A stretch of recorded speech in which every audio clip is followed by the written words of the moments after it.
আমার হেসেলে একটা খুব স্পেশাল একটা আইটেম হতে চলেছে। এইগুলো কুমড়োর, আমরা বলি কুমড়োর বোকা বলি, বুক বলি, যাই বলি সেটা। গুটি ছাড়িয়ে আমি রেখেছি। গুটিগুলোকে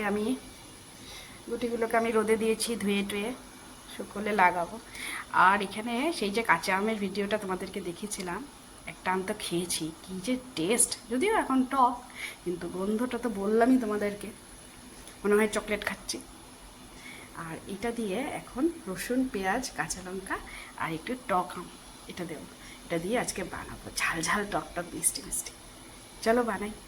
ডাইরেক্ট তেলে দেবো, সব দিয়ে দিলাম। এখানে রসুন কুচনো আছে, পেঁয়াজ আছে, কাঁচা লঙ্কা আছে, প্লাস এখানে একটা একটা করে মশলা দিয়ে দিয়েছি। মশলা এখানে কিছুই নেই, এখানে আছে নুন মানে সল্ট, আর হলুদের গুঁড়ো আছে, আর আছে লঙ্কার গুঁড়ো, কাঁচা লঙ্কাও দিয়েছি।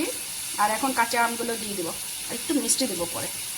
ছোটোর থেকে এইটা বাড়িতে আমাদের খুব হতো আগে, কুমড়োর বুকটা মা রেখে দিত। আসলে এটাতে পেঁয়াজ না দিলেও হয়, শুধু রসুনের হয়।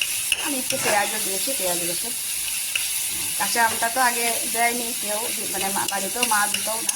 তো আজকে আমার মনে হলো কাঁচা আমটা যখন আছে একটু দিয়ে দিই, যে কোনো চাটনিতে একটুখানি টক ফেললে তো খুব ভালোই হয়, তাই না?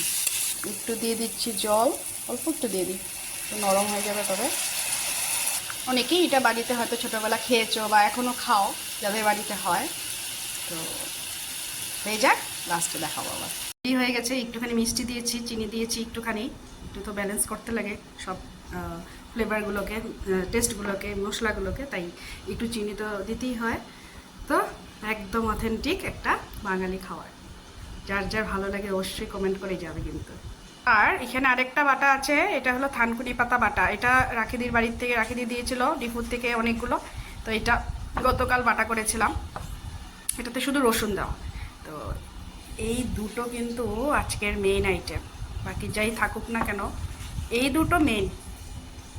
ইস, দেখেই তো সেই লাগছে, তাই না?